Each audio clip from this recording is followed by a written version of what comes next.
Welcome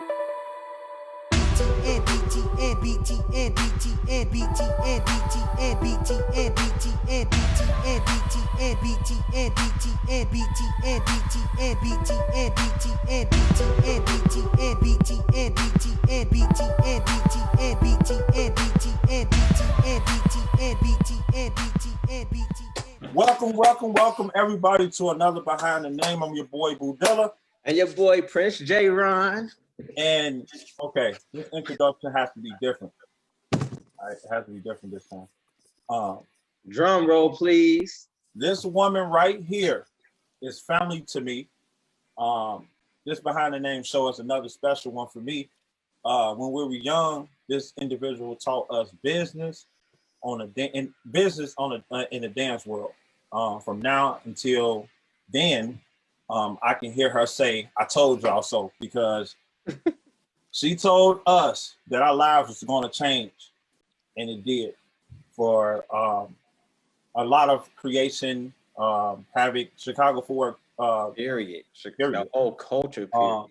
This woman is a phenomenal dancer, storyteller, leader, entrepreneur, and a great mom. I can go on and on. Chicago footwork would definitely not be where it is today if it was not for this lady right here. The things that you see is all because of this lady right here. Everything that is still being taught is because of this lady right here. Through all of us is being from this lady right here. So I want to give a proper introduction to Lady Soul. Lady, thank you. What's going on with you? Hi, guys. No. Thank you. Nah, bitch, I don't talk like that. The infamous Lady Soul. I mean, so thank you. So I know right now I'm only seeing Boo and J-Ron, but anybody else that is it's here. A lot of, yeah. We got people in Japan, all over around the world. Shout out to everybody. Yeah, shout out to everybody. Welcome, into the space, and thank you, J-Ron and Budilla and Twan for welcoming me into the space to have a conversation with you guys. It truly is an honor anytime that I'm able to share any part of our story, my story. So it's a beautiful thing, and I'm grateful. Thank you. Yes, no problem. Yes. So we basically want to start off with the beginning. Young Leda. Y'all see all these wrinkles? Yes. How did you even get into dance? Oh my God. So the earliest memory I have, and it's a funny one. I was in kindergarten, and when the teacher would take a break, she would have a teacher assistant come in, just to watch the kids. Again, this is kindergarten.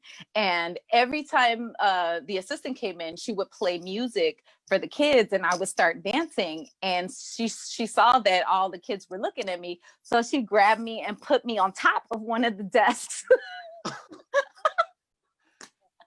so that I could just dance away for my classmates. So that was kindergarten. Wow.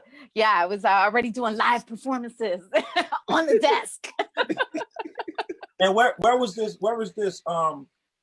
Yes.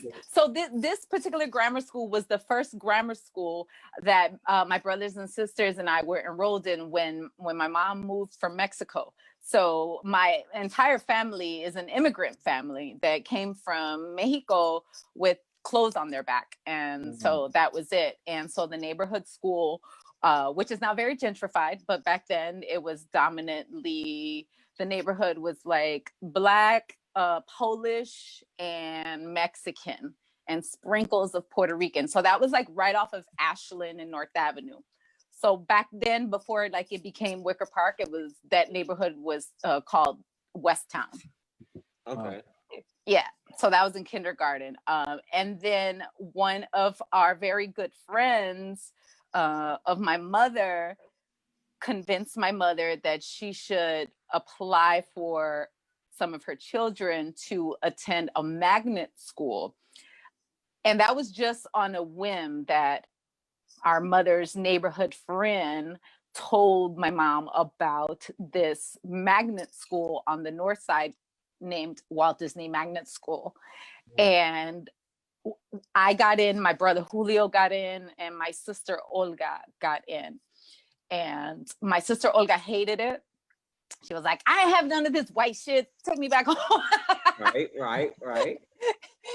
And so she hated it, and my mom put her back in the local school. But my brother Julio and I were like, what? Like, it was so different. It was, I mean, the structure of every grade level, we had like 5 or 6 teachers. We didn't have the one teacher all day. So the way this school, I'd never seen nothing like it before. As many schools as I have taught at, and as many schools, you know, that I have visited in my entire lifetime, there was no such a thing. So it was like a huge open space, and there was dividers between each classes. So they called it a pod. So it was like this circular, huge space with about 8 different classrooms. And as the day would go by, they would ring the bell, and we would travel around to different classes so that we have different teachers for every subject level. So it was almost like we were in high school, or at least we were being trained, you know, in that mentality of having, you know, 5, 6 different teachers for English, for math, for science, for, you know, for all these subjects. But the most special part about that particular elementary school was that they had a program called the Communication Arts Center. So a class would be chosen to go downstairs. It was literally in the basement of the school. And again, it was this very open space, but it was all just for the arts. So there was theater classes going on, painting classes going on, dance classes, music, choir, and they would immerse us into the arts and culture for weeks. And not only were we immersed in arts and culture, the school would bus in kids from different parts of the city to come experience that with us. So now we are taking arts classes with kids from all over the city that, you know, we didn't know, otherwise would never have ever, you know, encountered. Right. So that to me was pretty revolutionary and pretty radical, you know, just culturally. Yeah. Right. And so that was my first exposure to the arts. That was the first time, you know, that I got to paint. That was the first time that I got to dance. And my dance teacher happened to be a Black and Japanese woman. I would never forget that, because I'd never seen a Black, you know, what a Black and Japanese woman is, looks like, sounds like. Right. She was this amazing, you know, Afro, ballet modern teacher, and she was just so beautiful and thin and graceful and, like, you know, hardcore at the same time too, you know, with the training. And so that was my first exposure to, you know, what would become later, because I didn't know what that was called then, but when I think about it, I'm like, oh yeah, she was teaching us like Afro modern movement. So Walt Disney School is really where it started. In the 5th grade, I became obsessed with Janet Jackson and J-Ron and Boo Dillon know the story. They came to my solo show in January, right before COVID hit. But Janet Jackson truly was the inspiration that kicked off my street dance career. If you will. I'm in a career, I'm in 5th grade. What am I talking about? But that was the inspiration that just completely, it just changed I think my trajectory and just my love and my passion for what a strong woman looked like. Right. It was like, she's, you know, she's talking about she's independent. She's, you know, telling this guy, you're not going to treat me bad. You know, very, very powerful. So, I mean, she was the embodiment of like female empowerment. And I fell in love with her movements, her choreography, and I would lock myself in the house for like hours and days and weeks at a time to learn every single music video so that I could perform it at talent shows. So I was the first J-Lo bitch. No, I'm just kidding. Right. And that facts. Okay, I'm the original. No, I'm just kidding.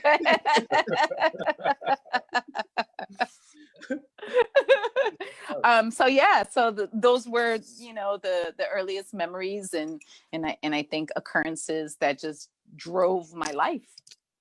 To, you know, to go from one thing to the next to the next to the next. So those, yeah. Do you remember like your first experience in a dance studio?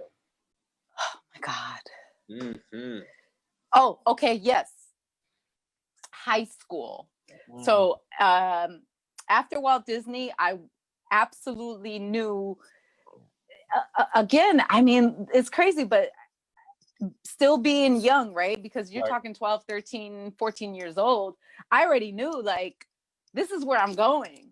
Right. It wasn't no like, oh, I should apply to a science program or a math program. I was like, I'm going to a performing arts school, and if there's one for elementary school, there's got to be some for high school. Right. So I did the research and I found out that it was Lincoln Park High School had a performing arts program, and so did Whitney Young. My brother ended up at Whitney Young, and of course, me as little sis, I'm always wanting to follow my big brother because at that point we were inseparable. You know, we were at the same. I know the research was hard because you got to think about it, right?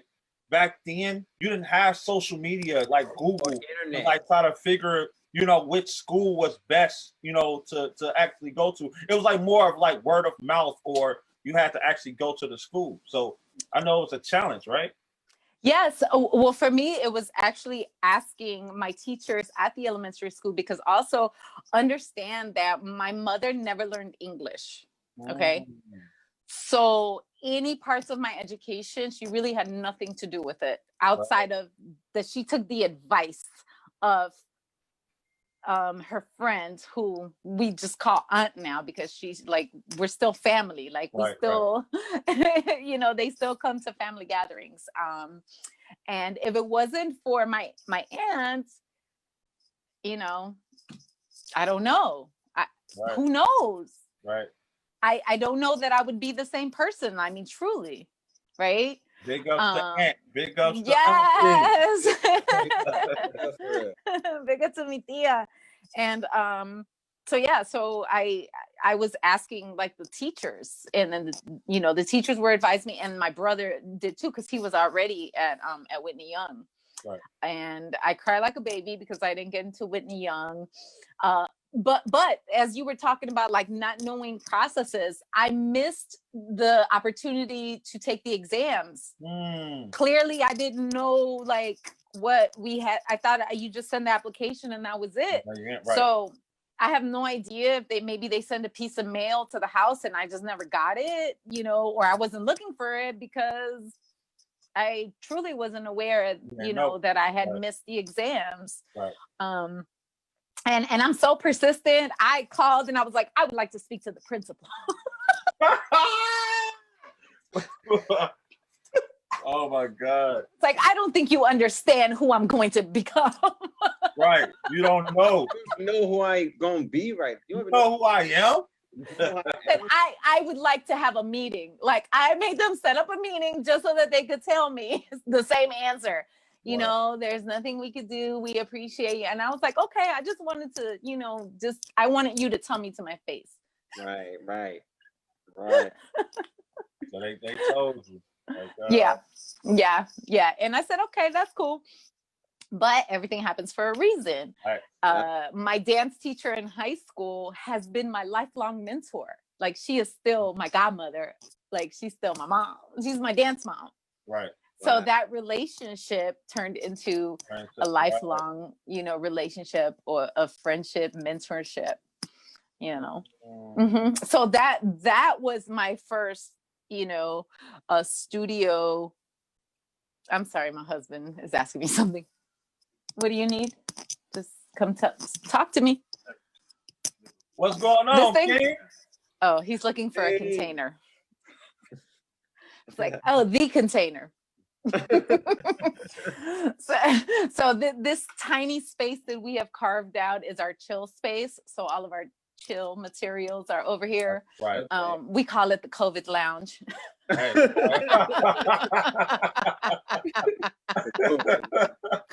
The COVID lounge. Oh, the COVID lounge. Hey, that's catchy though. It is. It really is though. But it's literally a little corner of this particular room where we have all the things that we need to chill and relax. Right. Yeah, I get it. And 2 comfortable chairs. No, I get it. But yeah, so my body was a bit shocked because I didn't know ballet was so hard, or was going to be so hard. I'm an untrained dancer. I'm a street dancer, and my feet were super flat, and I just couldn't get that point right. And I remember being almost traumatized by my dance teacher when she would say, "Come on, point those fucking feet later. You in that goddamn street dancing." Coming at your head like that. She came from my head, me and my fucking flat feet. She wouldn't say the word. She would put an L in it, flucking. Yeah, flucking flat feet. Wow. Why that sound so like ain't that Beat Street that is kind of familiar with when they wanted to street dance with the contemporary, and they was kind of fighting back and forth. That sounds just like that movie. Street dance. Yeah. And so some of that hardship, with my relationship with my dance teacher at that time, my first 2 years, I guess I took it so personal that I decided to leave the dance program, because I had also already made up my mind at that point that I was going to be a street dancer. Like, I was going to be a hip hop dancer. What do I need ballet for? What do I, and so I said, well, thank you, but I'm going to go and be a thespian in the theater department. and then so I switched over to theater. So I took 2 years of dance and 2 years of theater.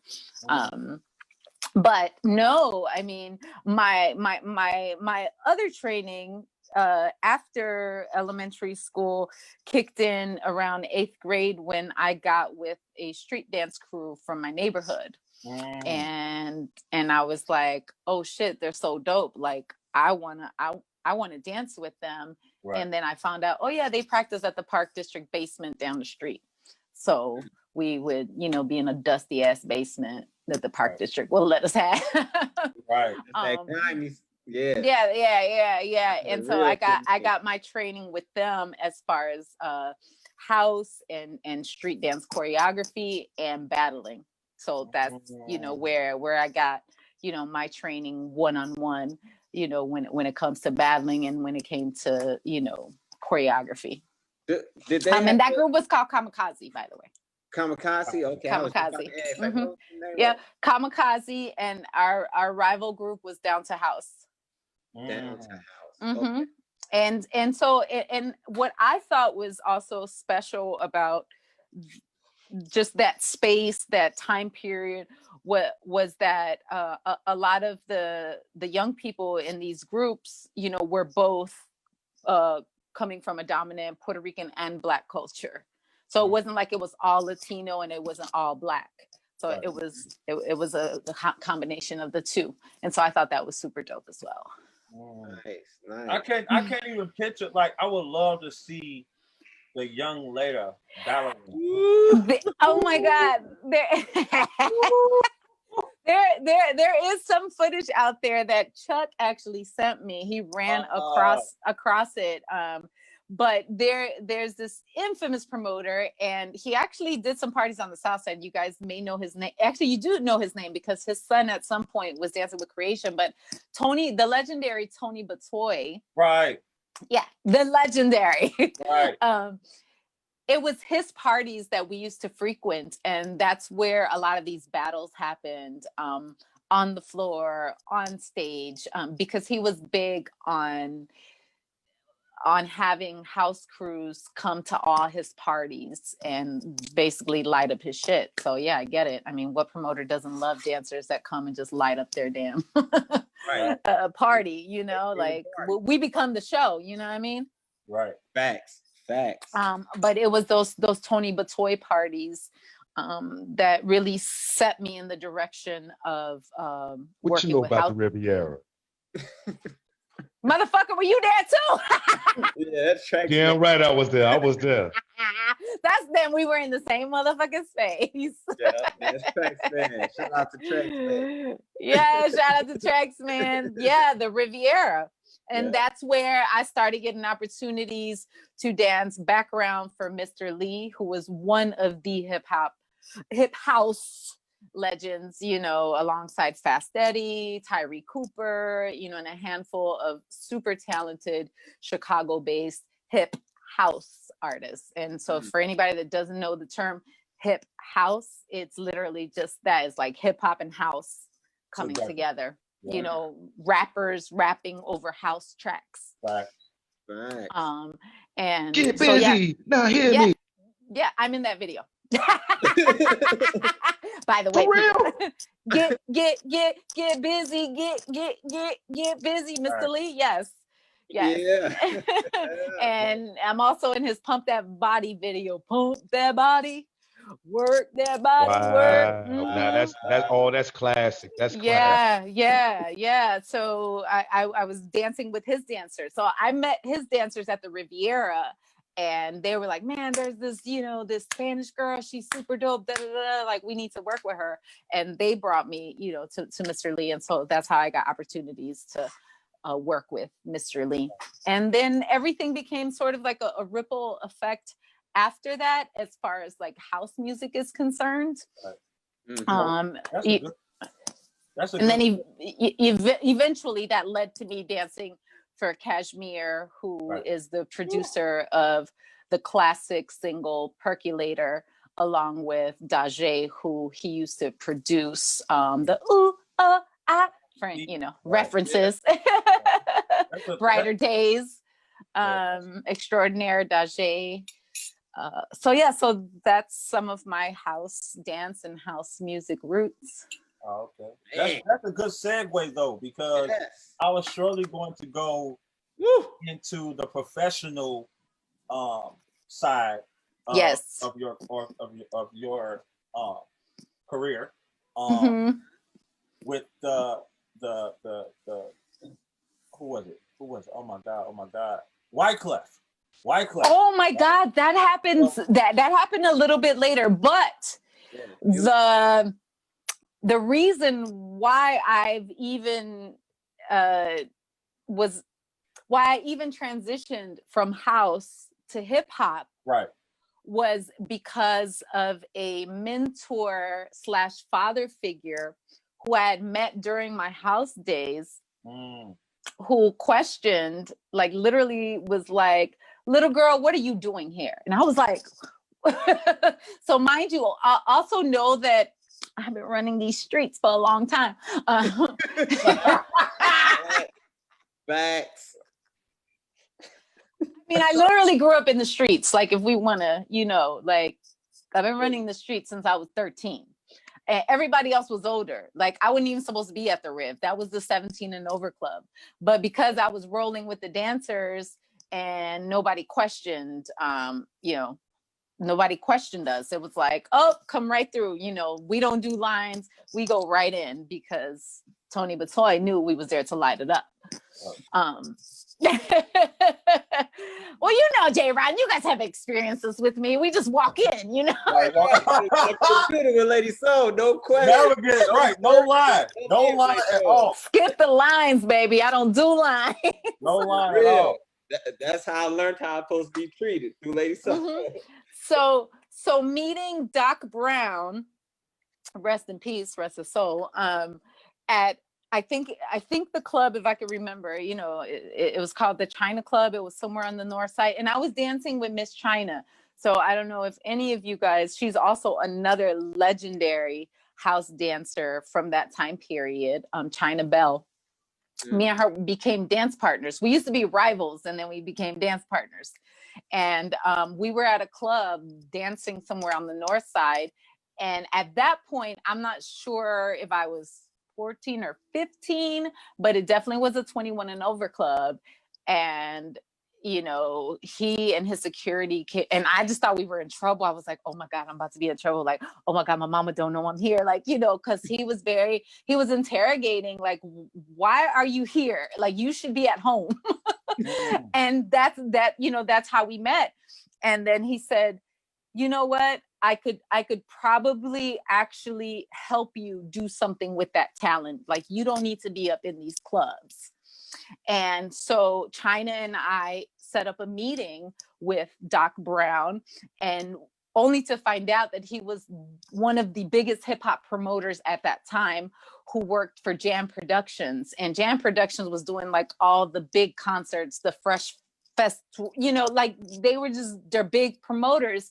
And I think at the time they were touring Public Enemy. Yeah, I know exactly what that is. Good And he was also working, there's a famous landmark on the south side. I think I don't know if it's on 79th or 87th, where it was like the Chicago Apollo is what I remember it to be. I can't think of the name right now of that particular venue. But there was a lot of shows that were happening there too, that he was involved in. And then on top of that, his sister worked for Def Jam. So his sister was running like Def Jam in the Midwest. So he had all the links to just about every R&B and hip hop show that was coming through Chicago. And he was also at the time working with Twista, 10 City, The Brat, before she became The Brat, when she was Paper Doll. And he is the reason. PBD. Before Lisa Ray was Lisa Ray, when Lisa was Lisa McCoy. Right. And he literally like adopted me in China, is the way I saw it. Him and his family, his beautiful wife Marsha Davis and her kids. So like he literally was he at shows he would tell these grown ass men, don't even think about it. That's my daughter. I will beat your ass if you even try to talk to her. And like he was a protector that prior to that I never had. And also I never had a father. Right. So, you know, it was scary, but also comforting in a way, because I'm like, yeah, I'm Doc Brown's daughter. What? You know, he running this motherfucking show, you know? Right. You know, and then I was devastated because he passed away before I got to college. So he never got me to see me through college. But he will forever be the foundation of my growth into hip hop culture, into reggae culture, just everything that happened for me, you know, from house all the way through right now where I am, which is Afro street dance styles. So yes, big up and much love to Derek Brown, aka Doc Brown. Me papa.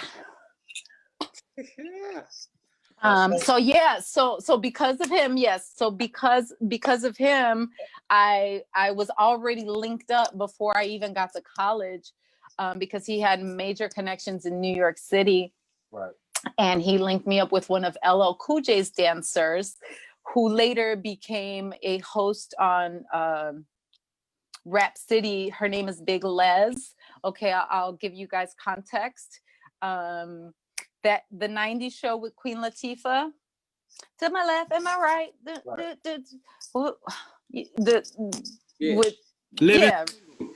single. I'm like, somebody help me out. Living single. I'm like, somebody help me out. So the dancer in that in the beginning credits. Right. That's Big Les. Wow. Just to give you context. But she was also in a million other videos, like all the Bobby Brown dope, when he had all the dancers, like she was one of those dancers. Mary J. Blige, what's the 411 when they're wearing the baseball jerseys and the knee pads and the little short, so she legendary 90s dancer, Big Les. When I got to New York City, she had promised my pops that like she would look out for me, and she did. And she at least would tell me about auditions, or if there was something that she was completely controlling, she would call me. She's the reason I got to dance for Heavy D, and for me that was a dream come true, because I was so in love with Heavy D's performances, and she was one of his dancers and choreographers. And so because of her, I got the opportunity to dance behind the legendary Heavy D before he passed away. Legendary. Legendary. And even though you told us these stories, it's still like amazing to hear it again. Like all of this. That's why I say the infamous. So yeah, and then also I was already going to New York knowing how big their dance scene was. I was interested in linking up specifically with Mop Top, which includes Buddha Stretch, not Brooklyn Terry. I'm sorry, I can't think right now, but really Buddha Stretch was the influence. There was a teacher / dance partner that I was working with in Chicago by the name of Clado, who had adopted that New York style, and I wanted to learn more about it. And he gave me a documentary that was aired on PBS called Wreck and Shop. And it was all about the New York City hip hop dance scene, highlighting Buddha Stretch and a couple of others from Mop Top. And from watching that documentary, it was, in my mind that, I want to go and learn that. Like, I want to be a part of that. And I was in New York at some party. It could have been the Mecca. That was like the hottest hip hop party in the 90s in New York City. Anybody and every rapper that you could think of, like, was there. Like, Sunday nights was like the hottest hip hop night in New York, called the Mecca. And I was like, oh shit, like in my, that's Buddha Stretch, a Buddha Stretch. And yeah. Like they were stars to me, to a degree, because, I wanted to be a part of that. And so, meeting Khalif and Buddha Stretch, and it was truly a dream come true for a girl from the Midwest who, had dance dreams. Accomplished them dreams. And I also through my pops got to become an intern at Columbia Records. And mind you, this is at the time when like Nas wasn't even out yet, and he was about to come out. So his first album, Illmatic, I had it in my hands before anybody had it because I was an intern at Columbia Records. And it just so happened that the Brat got signed to Columbia through Jermaine Dupri's label. And it was a particular summer day, and I was on the 26th floor in the copy room copying some stuff, because I was an intern. And I see the Brat walking through the hallway, and she just backed up because she saw me too. Like, she was passing, but happened to look into, we made eye contact, and we just started screaming. We were just like, oh my God, girl, what you doing here? She was like, what you doing here? I was like, girl, I'm an intern. Da-da-da-da. She was like, yeah, I signed to Jermaine Dupri, and blah, blah, blah, blah, blah. My album's about to drop, and yada, yada, yada. So that was also an amazing moment, to see my friend who I used to dance with, who I used to hang out with, like not just dance with, like she used to come over my house. I used to go over her grandma's house over on Adams. So to be able to like see the Brat's dreams, manifest, and then her becoming the first female hip hop artist to go platinum, that's pretty big. Yeah. Yeah. And that's how I met Wyclef. So through, to answer your question. That was like all because of Doc Brown. Right. And him making sure that my links were good when I got to New York. Right. Is the reason why I got to become friends with Lauryn Hill, with Wyclef. That was the whole Columbia Records family. And Beyonce was there too at the time, because that was when Destiny's Child was about to become. So I was there like literally before Destiny's Child dropped, before Nas dropped, before The Brat dropped. Like this was all happening. All the beginning. All of it happening at at the same time. And I get to say that, I was an intern, to the product manager, right. who was handling all the marketing for those artists. So that was pretty amazing. Ooh, I know to like have you like think about that now, like as those people are, you know what I mean, like Beyonce, Nas, you know what I mean, Wyclef, where they are now, to be like, wow, I was actually there before they like, became this big icon. You know what I mean? Like, I know that was like a dream come true. Like even to like even see that, like, you know what I mean? I can't even fathom that. Yeah, I mean, it's like for me, it wasn't. It's mind blowing now. I think more so for me than it was then, right. Because I was right there with them. I was helping, to promote. I was, on this music video set. I was, I was a part of the team. Right? Joe Public and all those people of Columbia at that time. Joe Public, Nas, MC Serge, Mariah Carey. I mean, it was so many. That whole Sony thing. So I know exactly. You was in the right place at the right time, little girl. Right place. I was at the right place at the right time. And absolutely. And I learned what marketing is. I learned what publicity was. I learned how they all, radio and how everything interconnected. And I think learning those skills are what helped me shape some of the projects that I was involved in after that time period. Right. And those skills, definitely I put them to use on the FootworKingz project.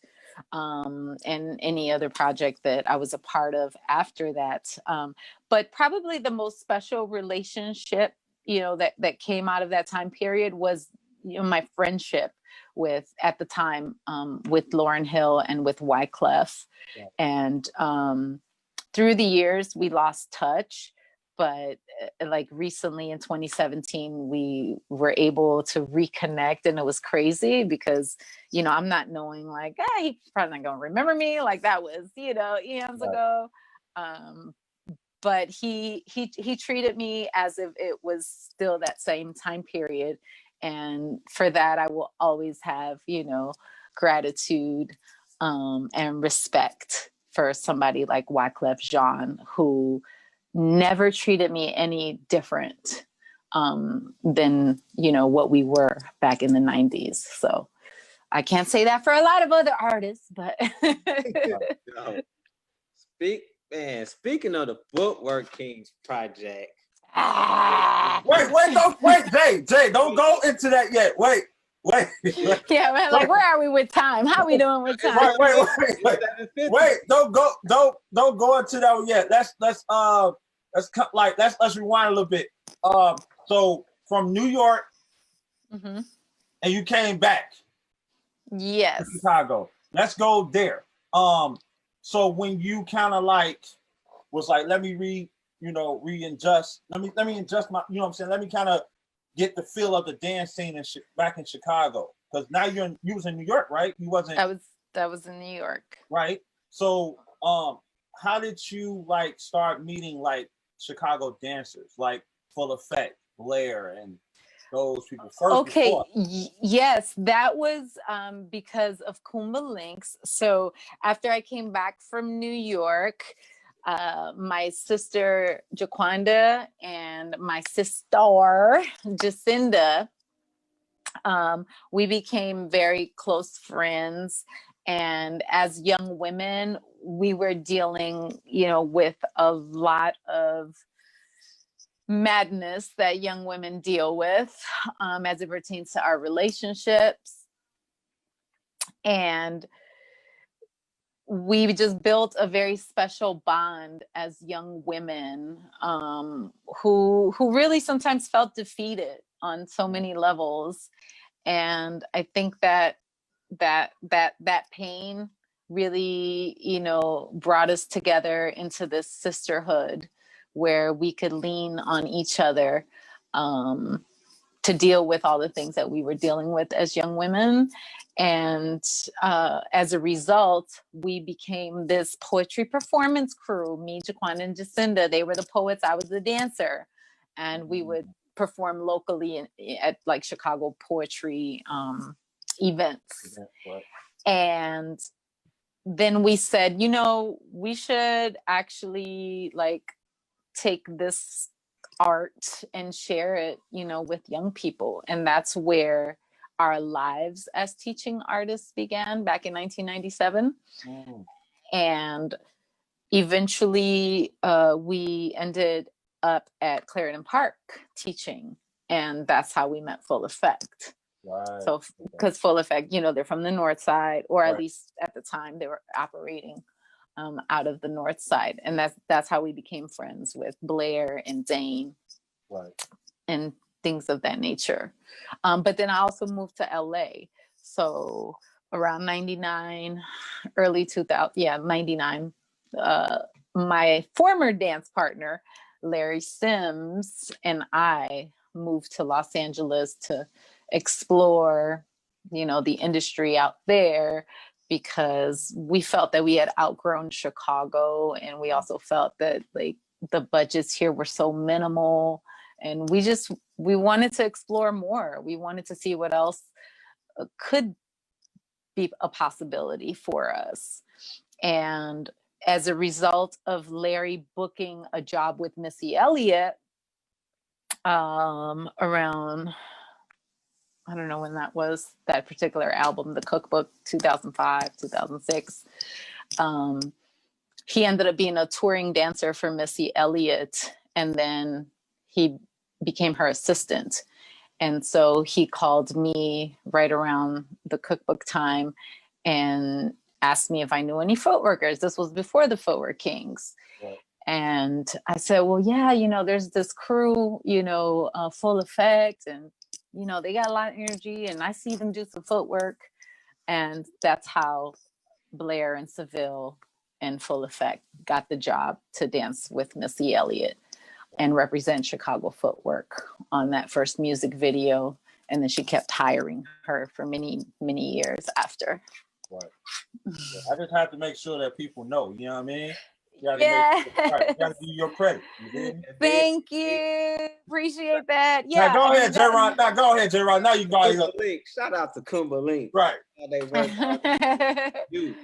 Now, he said, now about this FootworKingz project, before the idea even came to part, it was never done before. So I really want to get into your mind as far as what inspired you to even create something that didn't exist. Mm-hmm.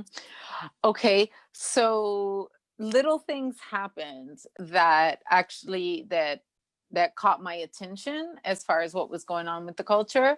My godmother, aka my dance mom, that I talked about earlier, her name is Ife McWhorter. She would always, she's very, just a special person.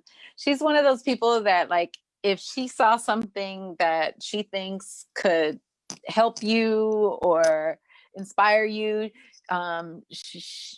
in particular, it was a article that she saw in the Tribune that had King Charles on the cover, and she literally cut it out and mailed it to me.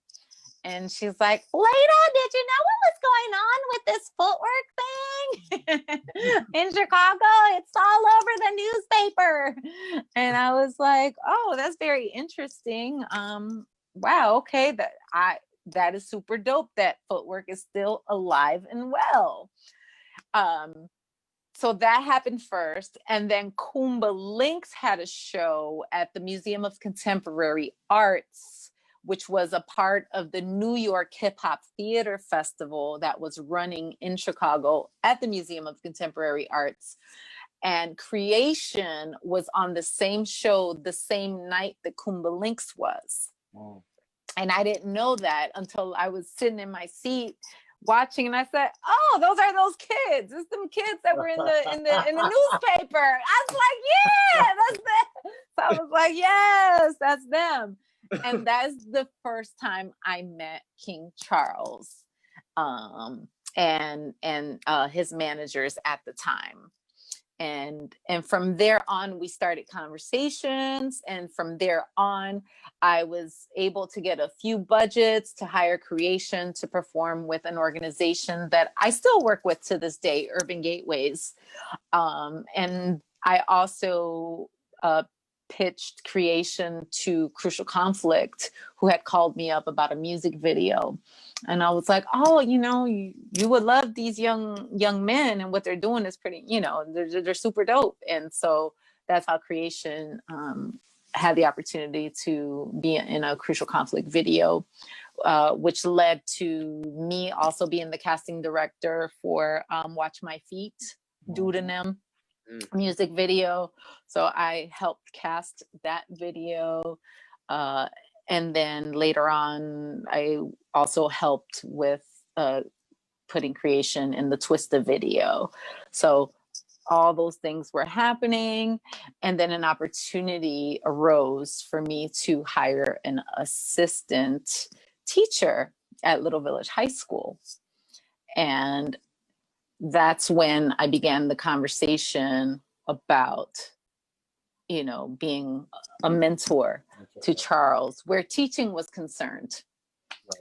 And through all those things, our friendship grew and our conversations grew into talking about management. And me personally, it's not something that I initially was like, I was like, manage a bunch of kids, like I teach all goddamn day. Why do I want to go home and Later, I begged you, okay? Okay, thank you. Let you tell it. I begged you, okay? Stalked her. I stalked you and I begged you. I'm trying to be nice, okay? Y'all see how nice I am, but let him tell it. So funny. I stalked and begged this woman. Facts. No. Go ahead later. I just had to say that. I just had to let people know. Yes. Okay. Let people know. He started asking, and I was like, nah. But he was persistent, and see that being consistent and persistent definitely, can shift the narrative. Right. And that completely shifted the narrative. The next thing that inspired me as well was watching the documentary Rise, and the concept of the Crumb Kings and just how powerful those young men were. I saw that same power in Chicago footwork. Mm-hmm. And I thought, like, wow, wouldn't it be amazing to like have a global super Chicago footwork crew? Like, that was my whole thing, like a super group, like the best of the best. Like it would be so dope if we can get like the best footworkers from the north side and the south side.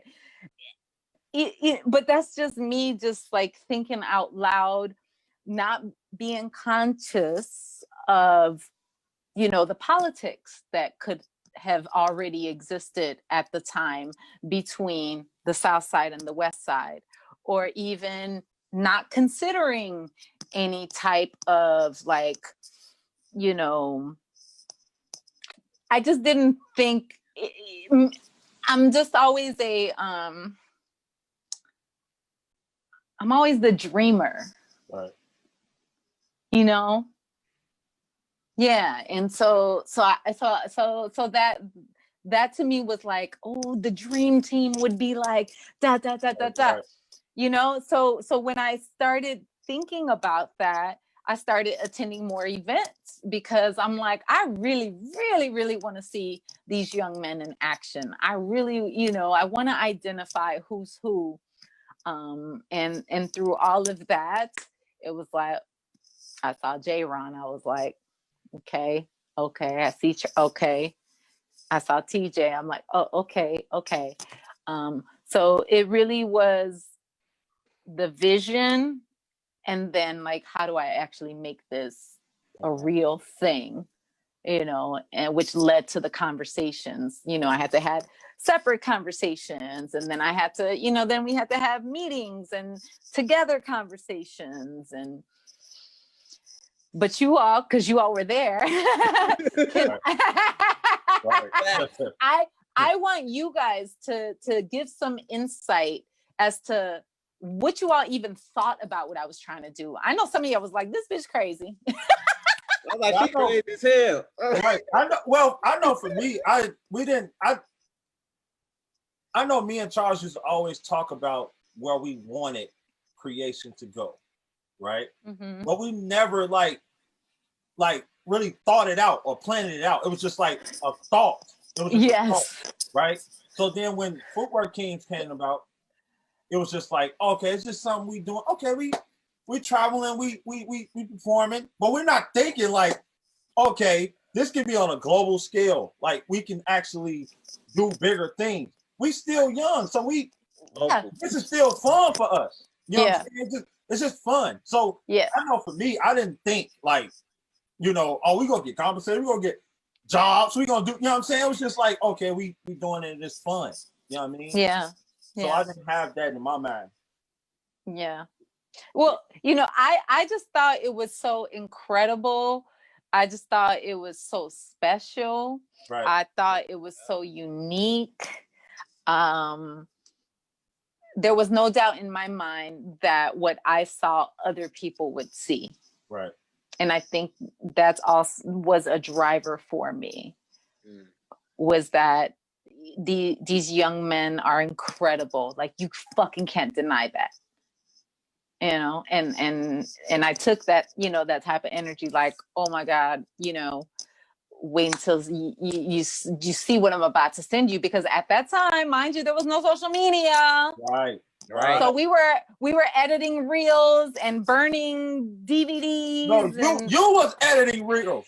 You was burning DVDs. Right. You was a one woman army. You hear me? Like for real. Like you was up by the computer by yourself, like typing. You know what I'm saying? Like sitting in a whole little packet. Making press kits. Right, you making press kits by yourself. I'm making press kits, yes. Yeah. But because I learned those skills at Columbia Records. Facts. You know, like we got to get pictures done, we got to get postcards, we got to get the bios, we got to get full body Adidas outfits. Yeah. Chris Brown. Yep. Facts. Yes, I was like, we got to get a logo, we got a trademark, we need to make footwork videos to promote our works. Yes, what we do to this day, all because you. I think that was the best thing that we could have done, was giving ourselves the time and space and being intentional with documenting the process and the many things that we did, because for the world, or at least I know for sure in Japan, because they were the first ones that signed on to want to distribute the Take Flight FootworKingz documentary. Right. Take Flight DVD. Yes. You put that out there. You know, so that in itself is an artifact. You know, you can reference back to that, and you know, and you can watch it, and you can take in the stories, and you can, you know, hopefully be inspired by the journey of all these young people. I even got the trailer. I even got the promo trailer, yo. the shirt. Remember when we used to go to New York and get all that free clothes? Hey Jay, spotlight Mickey's screen because she's showing the Japanese version right there. Let me see. Wait, let me see, Mickey. I want to see that one. Spotlight Mickey. Because she got the Japanese one. Let's see. Oh my God. Is there more? I want a copy of that one. I know, right? You want a copy of that one? Wow. Once again, all of this was done with no social media by Lay Soul. No social media. And what's crazy is that no social media, and yet she was still having us do media training. Facts. Exactly. Way before our time. Yes. Lady Soul was already in the future with it. Seriously, I'm just being honest. Yeah, so I don't know where we were in the conversation, but I think we were talking about like the inspiration for like the vision and the FootworKingz and all of that. Yeah, so those were all the many things that I think came into play, you know, with how a thought was, you know, planted and then actually realizing and pushing those thoughts forward. Right. And to manifesting. Can I add that your thought was so powerful that within 1 year you accomplished so much, from starting the crew, booking Madonna, like oh my God. It was like a spiral effect. It became like a spiral effect. Like, you know. You know, I mean, I had no idea. I think none of us had like an idea that it would happen so quick, because it happened pretty quick. Yeah. It wasn't like we was together for like 4 years and then stuff happened. Like soon as you did it through your vision and followed your lead, we was teaching Madonna, commercial, Verizon Wireless, Red Bull, everything, yeah. TVs, movies, like whoa. Yeah. So work being around all this time though, and we wasn't doing it before you came. That's all. That's well. I mean, I do believe in you know, manifesting, and I do believe in just things happening, just naturally, right? And the thing is, we never know the timing, right? So when people ask me, and I want to share this with you all, when people ask me, you know, what are some of my proudest moments being a part of this global dance world, I usually say the FootworKingz project. And one of the reasons I say that, not so much because like, oh, it was the most successful project and we did this and we did that. It was because for me, I was in a space in my life where I was a brand new mother, and I was a brand new single mother. And that drive to make sure that I give it 150%, or if I have 200, I'm giving it 200, and we will not fail. Failure is not a fucking option right now, because I have a child and I got rent to pay, and this child has to be fed. Right. And it just so happened that the FootworKingz project happened during that time. During that time. Hey, you have more than one child. You had you had children on your hands. Yes, and I have some ungrateful ones. Man. Facts. Hey, all I know but is we're not talking about the ungrateful ones. Right, because all I know is I was on your couch. That's all I know. I had the couch. I had the couch. But you know what? One thing I took though from that experience. Yes. You used to tell us all the time that I'm teaching y'all this for the future. You used to always tell us, I'm not going to be with y'all. Like, forever. I'm doing this to show y'all how to do this. Okay? I'm not going to be there once you guys get older. Like, you should tell us this all the time. You know what I mean? And I don't think a lot of people, I don't think a lot of us like really like sat and kind of settled and listened to that. I think we was like, you know, some of us was like, okay, she's gonna, you know, we're gonna hold her hand until forever. Like, we gonna be with you forever. Like, no, we not leaving.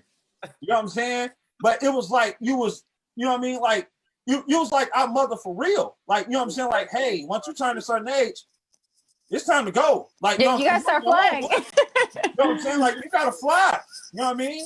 And that's what I got from, you know, from you and what I've learned. Like, you know what I'm saying? Like, I can, when I'm taking care of my business, when I'm, you know, actually sitting on a laptop, I can visualize when you used to do the same thing. Like, you know what I'm saying? Sending proposals, sending emails, you know what I'm saying? Listening to, you know what I mean? Now it's like, Lady Soul dude. It's like I'm Lady Soul all over again. Like, you know what I'm saying? To the stupid or whatever.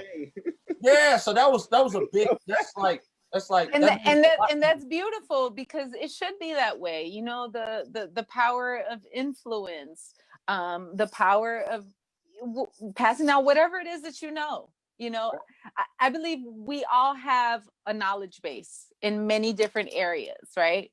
So what use is that knowledge if you don't give it to somebody else? That's some super selfish ass shit.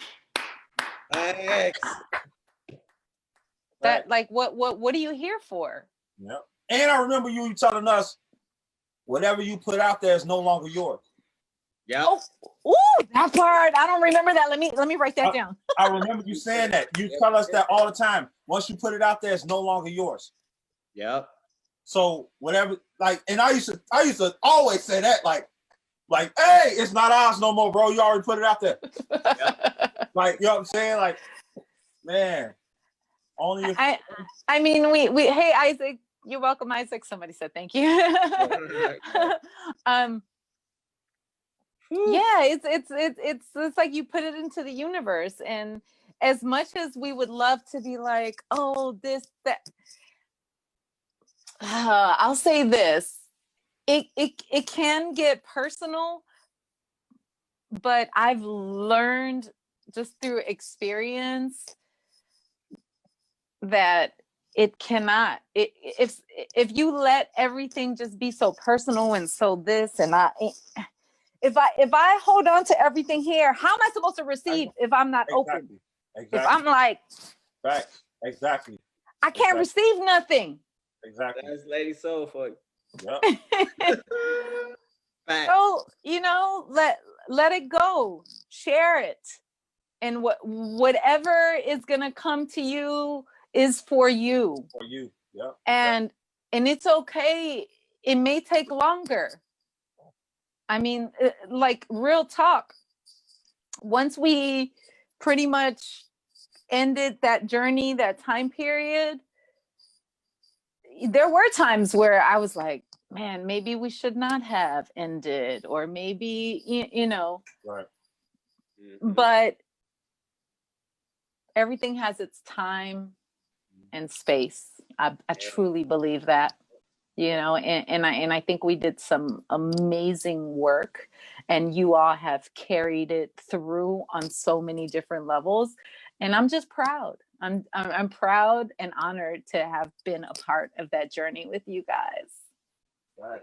Yeah. I'm proud to have begged you that day. I know, right? We used to get on your nerve for real. Yeah. On your nerve. Like, for real, popping up to practice super late, like, you know, and those were the things that were probably the most irritating, you know.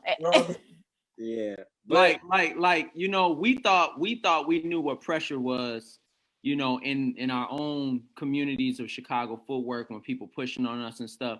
It was a whole different type of pressure when you walk into a studio or a room and you're about to practice on this routine, but Lady Soul puts a chair right in front of you with a stern face, and she just looking at you. Right. And you gotta kill it. Right. That look that she's giving right there. You gotta kill it, bro. That's the look. You gotta kill it. We gotta kill it. Yeah, like let me see it, you know. But you know, but I think that's what managers and coaches, and that's what you're supposed to push your players. You're supposed to, you know, I mean, I think that's where some of your growth comes from and will come from, is, you know, to try to push you to your limit. You know, and yes, it can be very uncomfortable. Yes, it can be very intimidating. It can be all of those things. It can be frustrating, you know, but hopefully you all understand it now. and hopefully are taking some of those lessons and utilizing them now with whomever you're sharing space with. Right. Yeah. So enough of us. No, it's wonderful to speak about it. So let's go back to once you got from the journey of FootworKingz, and you know, you had to sit back and kind of gather everything, and you doing everything by yourself, and you know what I mean, your son is getting older, so now it's much like, hey, like you about to be living a nest soon. But then you started your back into your solo career, right? With the Fire Fitness. You know what I mean? Mm-hmm. So how did you go about that after the FootworKingz and jumping into the Fire Fitness? Okay. So Charles is well, you know, if y'all been in my car, y'all know it's reggae all day. I know Paul said he used to hate that shit. Sometimes like, here she go again with ding-a-ling-a-ling. Right.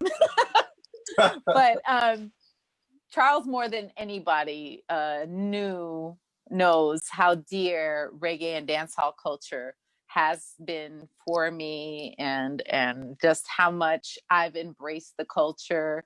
And in some respects, the culture has also embraced me in many different respects. That for me was very personal. It wasn't, reggae dancehall was like my secret boyfriend, if you will.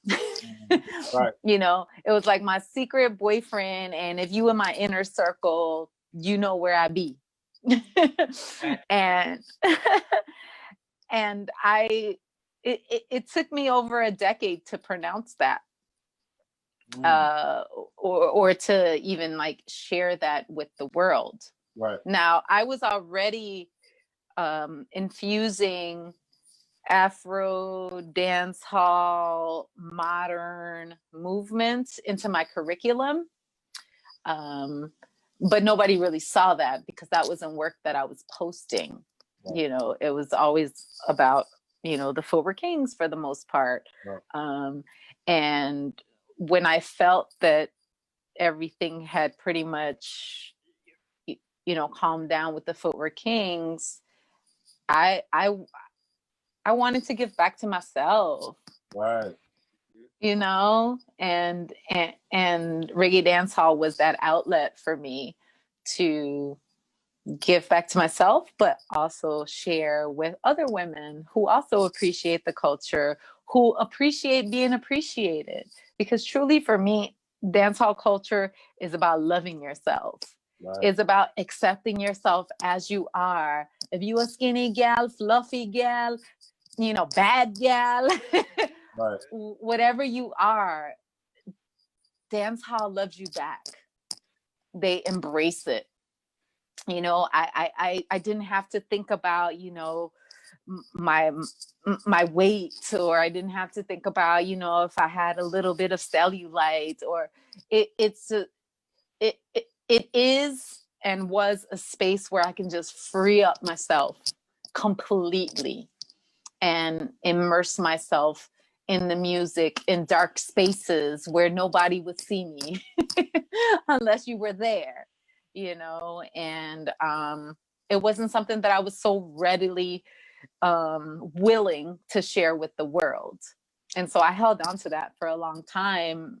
And finally in 2013, also after a few of my girlfriends, including Jaquanda, saying, you need to start a class already. Like, I can't learn this shit unless I learn it from you. So, and I was like, okay. And so I finally decided in 2013 that I would start a public reggae dance hall class. And that's how that movement started. I also wanted to see it on stage. I didn't just, want to see it in a dance studio. And so from there, I started organizing a few dancers. Thank you, Tifa. Oh, Tifa has attended some of my dance hall classes. Thank you, sweetheart. And from there, I also wanted to build curriculum. And I set up, I don't know how I did it, but I got a group of 25 to 30 women to sign up for a 6-month commitment to learn with me at the American Rhythm Center. And they signed up for 6 months, and I would see them every week. And of course, the number started dwindling down as we got to the end because, people and commitment. And some of those women performed with me at like the local cultural festivals, whether it was the African Fest, the Caribbean Festival.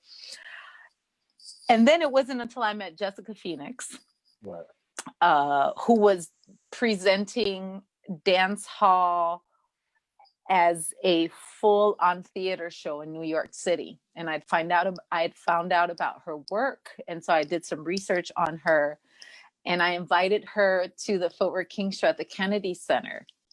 And this was in 2014. And I asked her to come spend the weekend with me so we can get to know each other. And that relationship grew into both of us deciding to start this all women's dance fitness program that celebrates women and celebrates the culture. Right. And so that's how Fire Fit began to unfold. And but frankly and honestly, I didn't start Fire Fit with the intention that I would be like the center person for this project. Like, I was trying to get other women signed on to be that, because I still wanted to play the role that I was playing for the FootworKingz. Like, no, I just want to make sure the videos are done. Let me choreograph. Let me style you girls. Let me book the shows. To me, it was just like, it's too much. I can't be the front and center person and do all those things. Right. So for quite a few years, I was enlisting all these other younger women because I truly felt like, I'm going to do that on my own time. It was, I like teaching the classes and I'll continue training you girls, but I need you all to be front and center. And as the years went by, it became clear to me that it was very, very hard for all these beautiful young women to coexist without all the ego-driven stuff. Right. And as the years progressed, I pretty much accepted the fact that I started this brand. So you know what? Going into 2021, you're going to see my face. Right. Right. And not only, and not just in that respect of like me pumping on my own ego, I want to preserve the small amount of time and energy that I have left, because I don't see myself doing Fire Fit for another 10 years. I probably only see myself doing Fire Fit for another 3 to 5, no more than 5, maybe 3 to 4. Right. But I want to be able to document myself, because I've been busy documenting everybody else for the last 20 years. And I think I owe that to myself. I owe that to my child. Right. I owe that to my family, where I could at least leave a small artifact, a small piece of myself for my family and for anybody else that would want that knowledge transfer. So I feel like I'm in a space where I'm just like uploading and downloading like right. this knowledge base from my body into the next body. With the time that I have left, because, you know, you're one of the reasons why we started Bang Out Workout. And that's beautiful, because I definitely had encouraged Kurt. I was like, you all need to like go ahead and start like a some sort of footwork workout, like something. Yeah. Because it's a super workout. It's like it's a crazy workout, actually. Yeah, you actually like, I remember looking at one of your videos when you, I think y'all was just not too long ago like starting the Fire Fit. And I was like, man, this would be dope. And I remember you saying that. I remember you saying, you know, with the footwork and, you know what I'm saying, fitness. But I never like thought it out. You know what I mean? Yeah. And me and Mike was already like going to the gym, and I was like, yo, I think this would be dope if we implement Chicago dance, just, you know, footwork. Yeah, make it accessible for people. Yeah. So, and that's what actually, you know, we started the Bang Out Workout. You know what I'm saying? Beautiful. Seeing, you know what I'm saying, seeing you on the Fire Fit. So beautiful. Pick up yourself. So for y'all that actually, you know, didn't come to Lady Soul's show, which was amazing. Y'all don't understand. Like y'all don't understand a show, right? Like a solo show like that, man. Like you would have thought like I can tell you put so much time, so much energy into this show, because it was like mind blowing. Just because I've never saw you like perform like a show like that. Yeah. I never saw you perform a show like that. No, nobody has. You know what I mean? And from start to finish, from you wardrobe change, hurry up, boom, put this on. Okay, now I gotta run out. I'm like, yo, like, how did she even manage to even do that? So what, like, how did you feel? Like in the beginning, like, you know what I'm saying, even preparing for the show? So maybe I would love to give a little bit of background for the folks who are joining us and who are listening. The show is truly about owning your own voice, accepting and being willing to share your truth. And it took me, you know, over 20 years to be in this space where I'm capable and willing to share some of the most vulnerable times of my dance life, professional and personal. And actually taking the time out to reflect on the many occurrences that have happened in my life. And it's probably me also just trying to make sense out of my life. And figuring out what's next. And through a lot of that reflection, I came to terms with, I need to document parts or how many ever parts of my journey. And whether that's writing, performing it, documenting it, talking about it.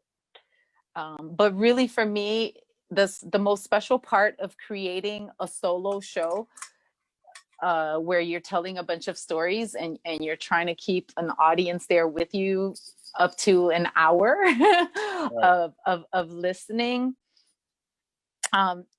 truly was no easy task.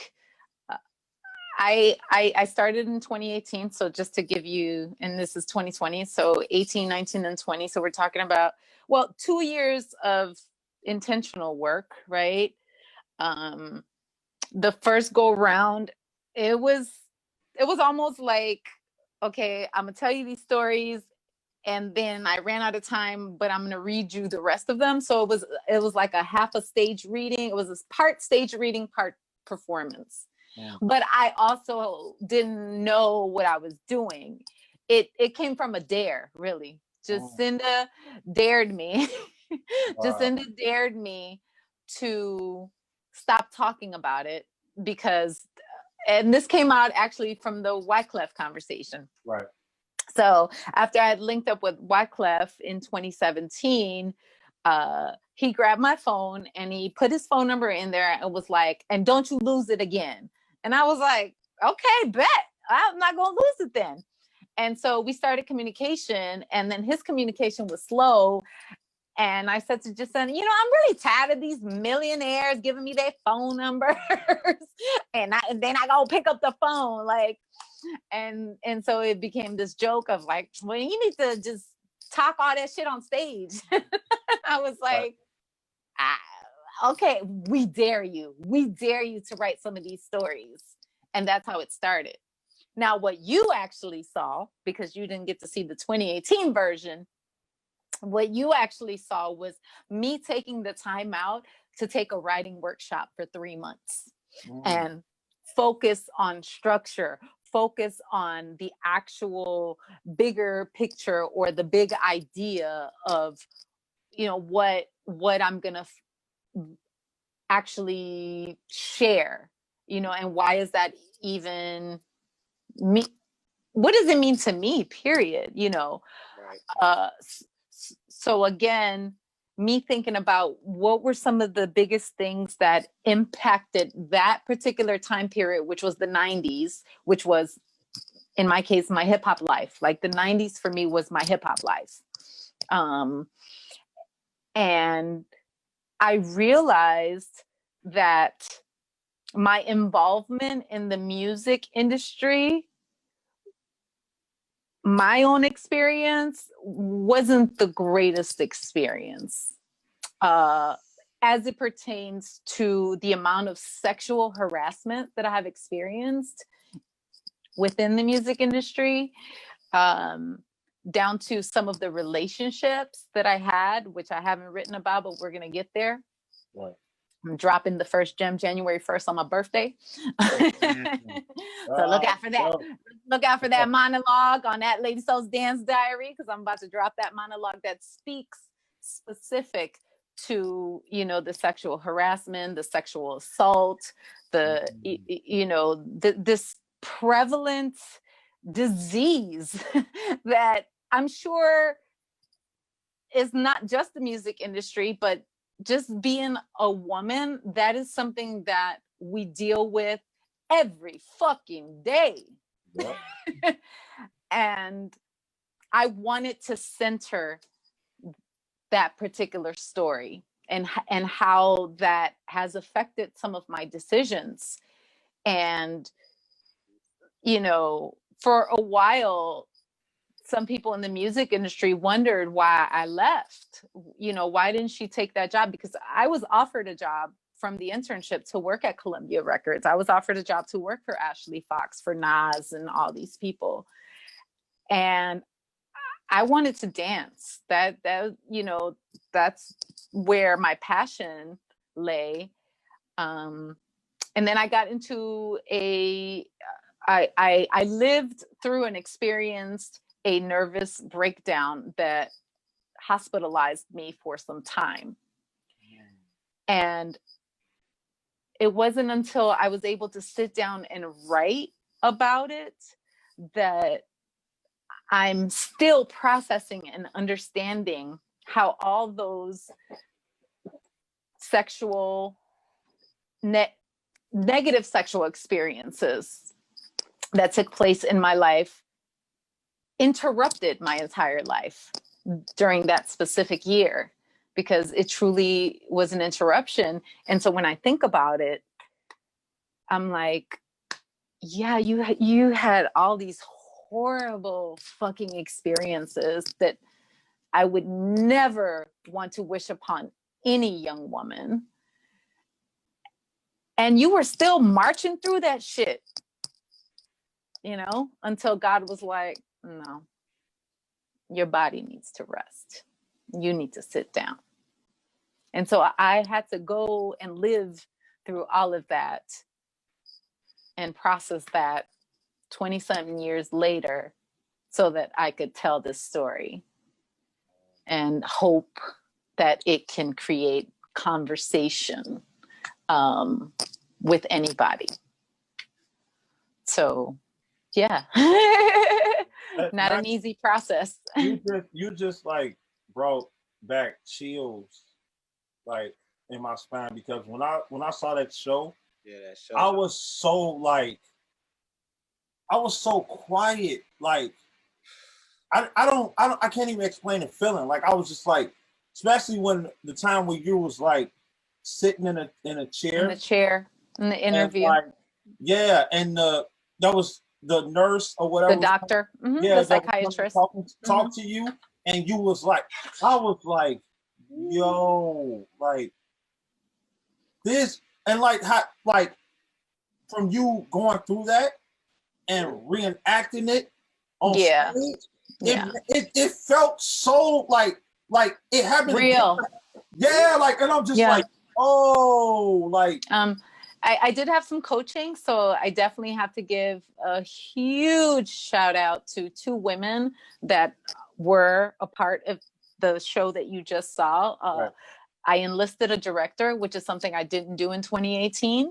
And that made a world of a difference into how I edited the text, because I already came to her with a script, but she helped me really analyze the script and really edit it to where we both felt good about it. Right. And then I also enlisted an acting coach, which was mind-blowing because I ended up being coached by one of the fly girls from In Living Color, Josie Harris, who was one of my biggest inspirations when I was in high school. It just so happened that she's been living in Chicago for a while, and she is a professional acting coach. Right. And I had the privilege to hire her to coach me for a handful of sessions. And she truly taught me how to turn on the switch and how to quickly turn it off and turn on the other, the next switch. Right. Because, I was going back and forth between the tragedy and, the funner stuff, the humorous stuff. Right. And so being able to access all those different emotions is definitely a psychological technique. There is a psychological technique to it. And she gave me that. And that was probably the greatest gift that I could have gotten from those sessions, so that I can be able to tell that story in the way that you experienced it. Right. You killed it, lady. Yeah. Thank you. Thank you. Your story needs to be on Netflix. Wait, is that show? I'm working on it. If someone wanted to see the show, is it any way they could see it coming up, or not until we get back into live? Right. Okay, so it won't be until because for me, that it's a very personal experience, and I want you to experience it in person. Yes, I have the documentation, but if I put it, on YouTube, it's not gonna read the same. It's not gonna read the same. And I created the show specifically so that we can have these conversations. Right. Yeah. So it's not just about come see my show, bye bye, see you. It's about, no, tell me, how you felt about it. Tell me, did it bring up anything, about your life? Did you relate to it? Mm-hmm. Did it have any type of impact on you? So just those kinds of things, as well as really delving into identity, right? Because I'm not ignorant that I am a light ass Mexican woman who has spent her entire life living inside of Black culture. And that in itself, Isaac Harris, that's exactly how they're talking about tracks. Hey, y'all. Just the fact that I have lived my entire professional career alongside inside Black culture, it is something to tell, right.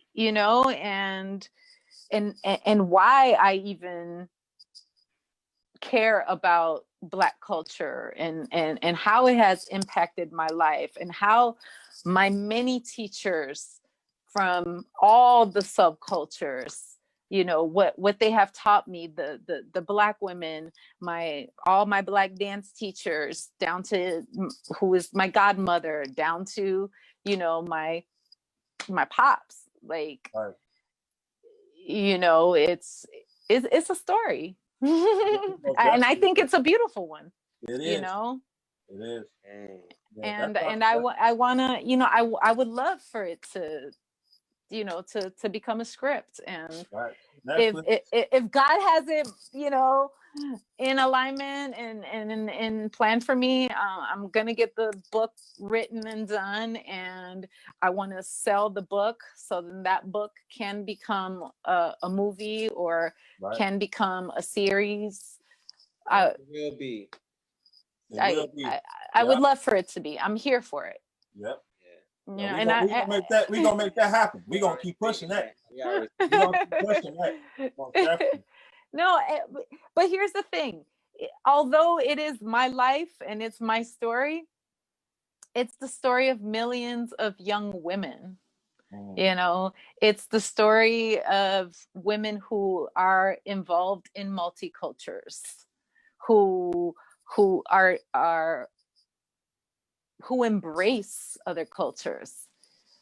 I find that, you know, the majority of the globe is cool with just, I'm over here, this my people, you over there, cool, I see you, but I ain't gonna fuck with you, you know. And unity. We live in a multicultural world, you know. I don't just want to live in a world where I tolerate other cultures. I would love to know a little bit about other cultures. I would love to know about people's experiences and how they're experiencing it, how they're receiving the experiences, and how that shifts their perspective. And hopefully it's in a positive way. And an empowering way. Yeah. So I'm gonna take my shot. My tequila, please. Oh yeah, I also want it to be a comedy show. It's gonna be called My Tequila, Please. While you take your shot, I definitely wanna open it up for those to put the questions. Let's go. Yep. And if you're on Facebook Live, you can put your questions in the comments. But if you're in here, you can put it in the chat, and then we will ask accordingly. Oh. In the meantime, I miss those tequila shots as well. I know, right? At the very end, I'll take one for both of you. Put some hair on your chest. All right, now. Oh my God! Woo! Yeah. All right. So yeah, for those that got their questions, then y'all can put it in.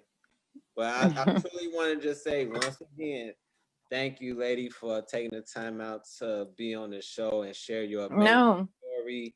It is so powerful, and I know people are familiar with you as far as with FootworKingz, but I'm so happy they was able to hear that your story was so far beyond before FootworKingz. So a lot of people didn't really know how iconic you really are in the culture. But like, who is this Mexican woman coming up in the footwork world? Right. What the hell she want? They really didn't know. No, yeah. Yeah. I mean, but just generally speaking, as human beings, it's like we make a lot of assumptions just by looking at somebody. Yeah. You know, we a lot of times don't care to go into any deep type of conversation about each other's lives. And it's unfortunate, but that's where the true connection happens. Yeah. You know, so if we don't take those opportunities when we have them to ask a question or two about that other person's life. Yeah. You know, you might learn something. That before we start the question, I know I got a question. So for your show, I know you said a monologue January 1st. But that's just like on your social media platforms, right? Yes. So once everything opened back up far as like the pandemic and everything, are you going to do another show? Yes. So before the pandemic, I was so now what happens? So that's I'm so glad that you asked that. Some of the hard part that has been hard and will continue to be hard is delivering, right. and who's going to support it.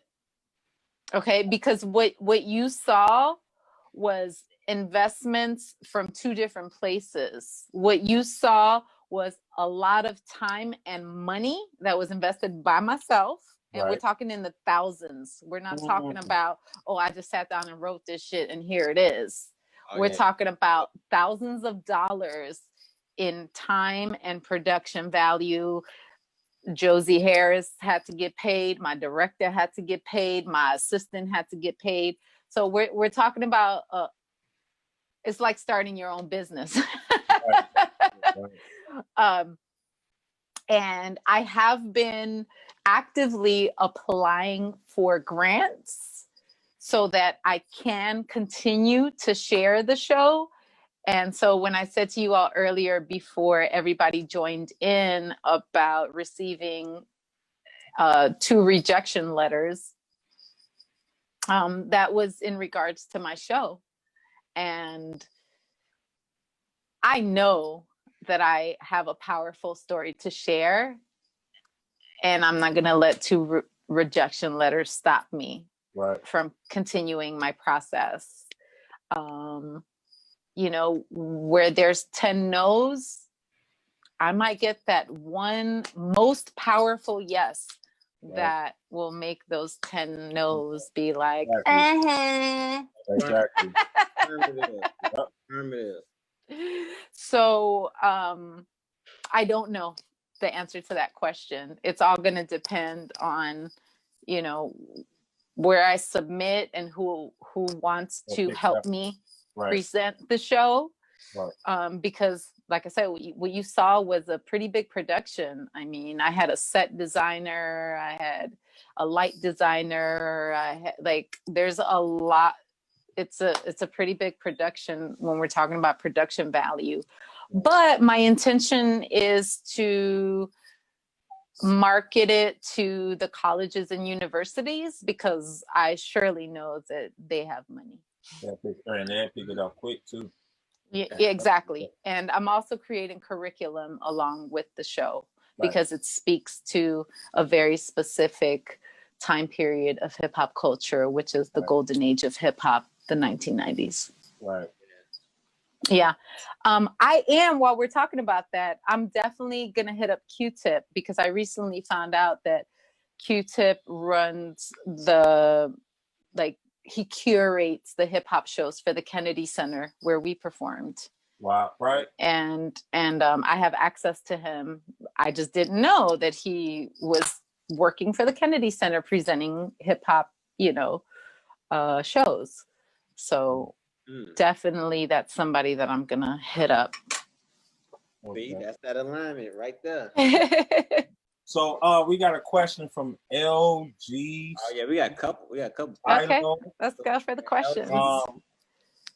What would be your ultimate dance goal? And I mean your ultimate goal that would be your dance culture highlight. Oh wait. Okay, a goal and a highlight I think could be 2 different things, because a highlight could be something that already happened, and then a goal could be something that I'm still working on. So I didn't understand. Yeah. Or I could answer both. You can answer, go ahead. Yeah. Yeah. As far as dance goals for me right now, the only dance goals I have is to, as I was saying earlier, is to grab all the knowledge that I already have in my mind and in my body and document it so that it's available for others, right? And for me, that is an intention to preserve what I know and be able to hand that over to somebody else. So that is one of my biggest dance goals for the next couple of years, is to preserve what I know, what I have, document it, so that somebody else can benefit from that. Right. Okay. Yep. And as far as highlights, as I said, hands down so far, it's been the FootworKingz project. As far as where I have felt like the most empowered, the most achieved, the most proud, all those things. Whoa. Get some tissue on that note. How you doing? It has been, you know, and that's going to be Lady Soul's Dance Diary Volume 2. I just want you to know that. Right. So I might have to call on some of y'all, you know. Hey, I'm here for it. I'm here guest for appearances. it. I'm some here guest for it. appearances. One good Fast Eddie. You crazy. Yes. Hey, Boo. Yes. Hey, Boo. Hey, I got to type my question in the questions. It's gonna be volume 2. No, you don't. You can ask the question. Go ahead. Well, let me Hi, Kelly. Access. Yeah, let me get to the rest of them. Then you can chime in. Tamara says, "Thank you for sharing from your incredible life. I was curious if you ever wanted to dance footwork or if you ever did." Oh, basics. I got some basics. Right, I'm about to say she been around. Real. You been around, but they're not gonna be at Duke speed. Right. I can do them at house speed. House speed. Facts. Facts. Yeah, I'm an OG. Right. You know, again, I didn't come into the project with like, oh, I want to learn and I'm going to be a footworker. No, for me, it was to push the culture to the forefront, and that's exactly what we did. But am I a huge fan of it? Does it still like excite me when I see it? Yes, absolutely. It's an undeniable energy force that if you are in its presence, you are in awe. Yeah. Yes. Mm-hmm. Yes. Oh, also before I forget, I just want to say this to you guys so that I have a sloppy bun, y'all. Twan said he would like to set up a meeting with you about your production. Oh my God! Yes, and yes. Some resources to help you in that department as well. Yeah, that would be so incredible. So you know, I just want to let that. Yeah, and I just want to let Twan know that, like, I mean, it's pretty much done. I literally have like 3 more scenes to finish writing, and as long as I have the resources to put it up, and I'm also I'm still willing to continue investing into it myself. So yeah, I'm also a huge believer in invest in yourself, and that's exactly what I did with the show that you all came to see, and then COVID hit, and here we are. Yeah, so thank you, Twan. I so appreciate that. I most definitely I'll shoot them your information. Please do. Yeah. Greatly appreciate it. Justin, besides your business experience with FootworKingz, did you ever learn footwork well, she just answered that. If so, how was that experience? You already actually just answered this question already. Yep. What are the main differences, similarities, in your opinion, between footwork and all other dance styles you practice? Whew.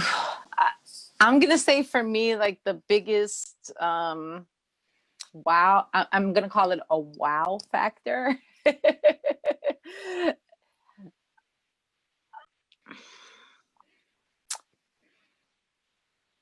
Here's the thing. Now that I got some tequila in my system, no. When tequila in the system, ain't no telling. Okay, Listen. My experience, because I have to say that because I was there. My experience in the multiple Black dance cultures that I have been privileged to partake in, whether it was house, footwork, popping and locking with Pop and Chuck, reggae dance hall, you know, with my folks in Jamaica. It is truly the power of the stories behind the practitioners.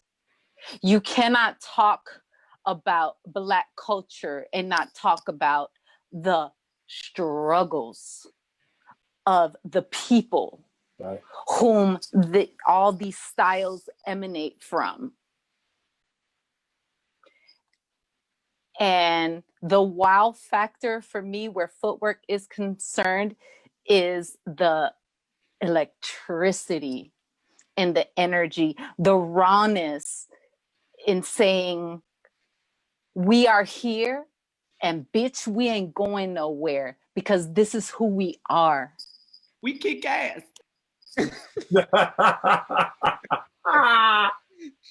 And we'll beat your ass on the dance floor or off the dance floor, kicking legs or kicking fists, but we choose to do it with our feet. Right. Woo. Right. Big facts. With the stamp emoji. Stamp. Tifa and Shine. It's a question about the footwork thing. The members came from different footwork groups, so was everyone who eventually was part of it originally on board with the idea, or were people divided over the idea? Great question. I would like for you all to answer some of that. Hey, Ron. Okay. Alrighty then. Okay. You know, I'm gonna go right field. But think about it. You guys were the leaders of these groups, so I may not have gotten the full conversation back to me. You know what I'm saying? So I think you all could speak to that a little bit more. Well, I definitely can speak that it definitely was a mixture of the both. Some people was on board with the idea, and then some people also didn't see the bigger picture of the idea. Yeah. And then also coming from different crews, also the crew family, some crews didn't understand the big picture. So some of the I could especially speak on myself. Some of the leaders, including me, was getting heated. You know, I was getting heat. Like, man, what's going on? You leaving Havoc? What's going on? Yeah. The new crew. Would you ever battle us on Walla Camp? Like FootworKingz versus Havoc? What side you gonna stand on? Like, it was a lot of stuff like that. Wow. But once I explained what was going on, as far as I used the same metaphor as the NBA. I'm like, yeah, I'm Michael Jordan on the Bulls, but we also have the Eastern and Western Conference. So when the Eastern team play, I will be on the Eastern team, and we're gonna have NBA games, but I'm never leaving the Bulls. But I'm representing y'all when we do our All-Star game across the world. So basically, that's what they had to understand. Like, when FootworKingz come together, we just an all-star team going against the world and showcasing our teams back at home. So once they understood that, it was like you had full city support. You had South Side, West Side, everybody at the FootworKingz DVD release coming out supporting us. So I think that was like an amazing thing too. I think that you was like, I don't want it to be all South Side, but then I don't want it to be all West Side. You had it both. So you had the whole city backing us up. And I think that was another important part on why FootworKingz went so far too. Yeah. I mean, just to quickly chime in on that, I again, for me, and just like who I am as a person, in loving to see when people can actually come together and work together, despite of the lines that unfortunately have been set before us, you know, and crossing that line and saying it's okay sometimes, you know, to cross that line. But as we're crossing that line, we are fully representing who we are and where we come from, and we are proud of that. Right. And that doesn't, it's like, think about it as I'm representing you. So wherever I go, I am you and you are me. Right. So if we can understand that, then I don't see I don't see nothing wrong with that. Good answer, J-Rod. Yeah, J-Rod. Good answer, because I was going right field. You already know where I'm going. Right. Okay, tell us, Budilla. They a lot of them ain't want to be a part, because there was a lot of jealousy, just like what it is now. You know, our city is so segregated, so a lot of people felt like once they saw us doing certain things, like once we made like TV appearances, we going from state to state, they start feeling like, you know, we left the mold. Like, you know what I mean? Like, are we going to be commercial now? You know what I'm saying? So with the beginning of FootworKingz, which was what, 6 of us, I want to say? It was 6. No, it was 8. I think it was 8. I thought it was 4 and 4. It's 8. 4 from the south, yeah. 4 yeah. from the west. Mm-hmm. 4, okay. 8. Yeah. Right. So like, oh, Hollywood. Right. Sorry, comments. But yeah, so some people, we, like I said, it was still the beginning stage, and so we really didn't know where we was going. It was just, you know what I mean, like something just to do, and then once we started making them power moves, then that's when it started getting divided. Like, you know what I'm saying? Once they started seeing us make them moves, so yeah, a lot of people wasn't on the board, but hey, you know what I'm saying? It is what it is now. You know what I mean? We making moves now, and the ship is still moving. Still moving. And good. Some of them jumped ship, and some of them are still on the ship. Yeah. Still sailing with y'all. Right. Right. Any other questions before we close out? Yeah, I just my you know Charles' question, but we talking about anybody. Right. I know Charles already, so that's all. I'm just making sure everybody else. I don't see no other thing in the chat, so I could ask them. Gotta close it out. I could ask a million questions. I'm gonna be real simple. I just so I guess, and I didn't want my question to be the closing question, by the way, either. It was just a random question. But so later, during the FootworKingz time, you've done some travels. I don't know if I've asked you what was one of your favorites during that time. Oh, okay. There were some very special and pivotal moments for me in particular. That was performing at the Apollo, considering what a legendary stage that is, and how many incredible Black culture legends have touched that stage. I've performed on that stage before, so then seeing you all perform on that stage was like a full circle moment for me, and it was a super proud moment. That I didn't mention it earlier when we were talking about influences, but to have you all on the same stage as Rennie Harris Pure Movement was such an accomplishment for me, because I was also influenced by one of his pieces that I saw in Chicago in the 90s at the Museum of Contemporary Arts, where I met you. A particular piece, that opening piece that they did that night at the Apollo. Right. And so that was a powerful moment for myself. And at that same night, we got to meet MC Lyte. Wow. Yeah. Wow. We were on the same stage with MC Lyte. What the fuck? Oh my God.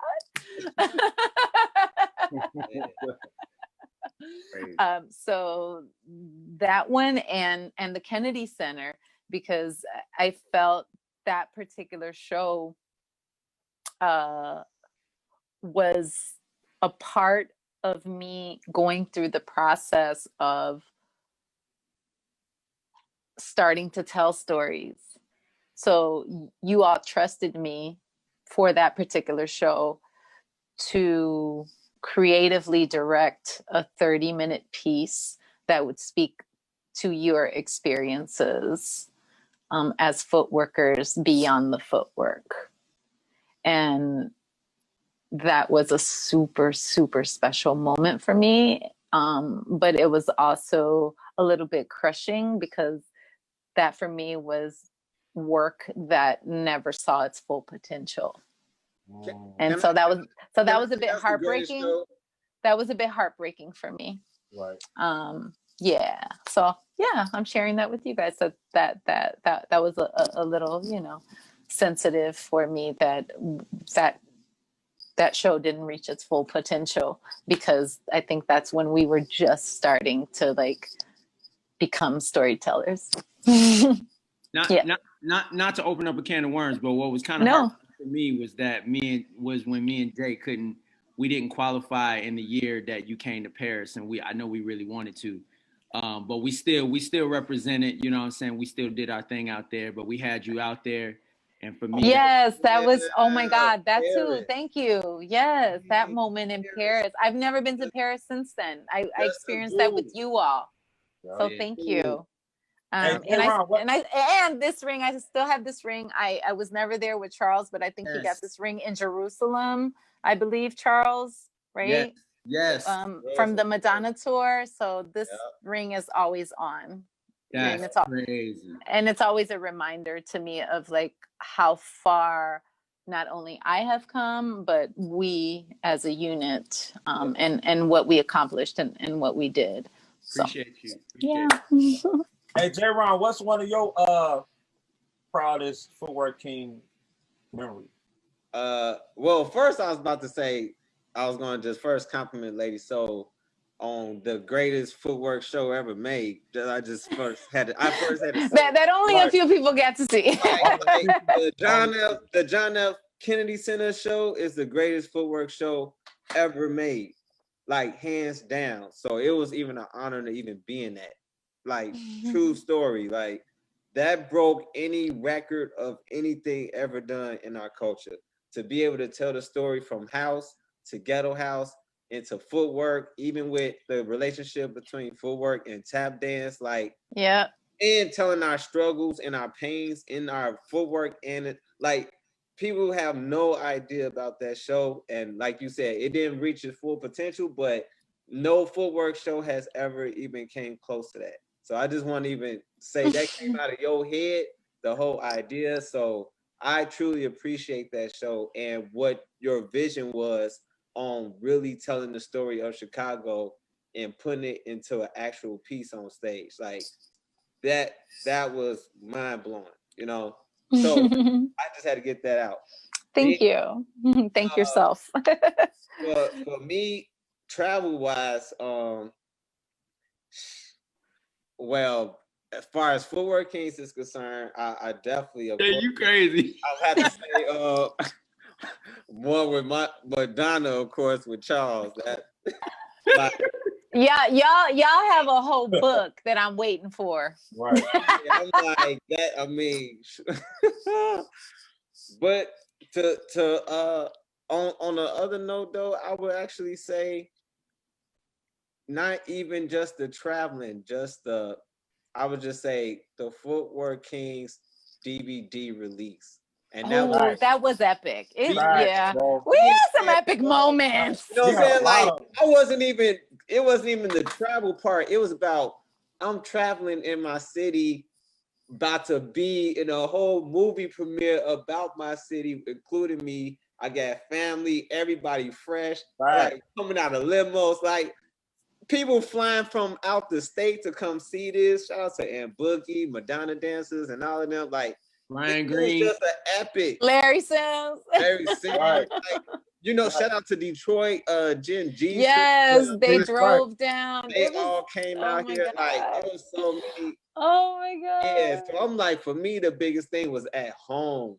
Like, none was touching the DVD premiere. Even then, the battle at the end too. Like, we had legendary footworkers. Like, Kendall was there. Kendall, big up and rest in peace, Kendall. Who was it? Crystal Ty. It was some more.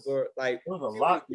He was doing performances just like to pay homage to the culture. Period. Yeah, it was a beautiful moment. Yes, rest in peace, Kendall. Yeah. Isaac. Yeah, the DVD release was. Hey, Charles, did you say yours? What's one of yours? What place?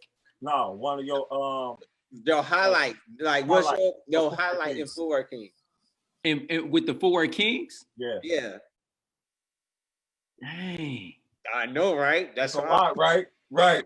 Or the first one that comes to mind that we haven't mentioned. We haven't mentioned. Yeah. Because I got mine already. Well, I mean, just I don't know. Look. It's all in connection. It's all in connection to the day where I got my hair braided, walking down the street, Humble Park. She pulls up in a car with the camcorder talking about, "Hey, Charles, how does it feel to be the first Chicago footworker dancer for Madonna?" Then we flew to New York, and then we did a showcase there announcing the Madonna thing. And then, you know what I'm saying? Then then did Madonna. Just right. That's one. That's one. That's one. I know for me is when we did the Ellen DeGeneres. Ellen, I know you guys said the Ellen DeGeneres. The Ellen show, bro, in Las Vegas, bro. That was that was epic, bro. That was like super epic, bro. Like that's epic. That was like one of our first like big shows. It was called the Really Big Show too. Yeah, it was called the Really Big Show. It was really big show. Like yo, that was like, man, dude, like to boy, that us being in Las Vegas though, the stories. Oh my God, bro. we had a great time. It was crazy. Hey, that was the juke phone commercial. Hey, juke phone commercial too. That y'all stupid. I thought I was gonna say Verizon Wireless juke phone. Oh my God. Yeah. Hey, boy, memories, boy. Yeah, we can go on and on. Man, and on. Yeah. But let's bring it back, you know, because everybody else is here and they weren't actually there. Right. You have to go off. Any other more questions before we close out with the Queen? We get one more question in before just appreciating, like, if you could follow me, because I'm like trying to get my follows up. No. We definitely promote you on here. Like, yeah, we just want to make sure we wasn't missing no questions, because we definitely all your I would appreciate it. Definitely want to drop your social media. So I don't see no questions. So thank you. You're welcome, David. Can you? So if you can let her. Give everybody your social media platform. Yes. Sure. I'm just looking at the comments. LG, yes. Thank you for joining us. Big up, Kelly. You're a queen too, mommy. Jaya Pulaski, so grateful. Thank you. Shice T. I don't know if I'm saying that right. Yes. Big up, Isaac Harris.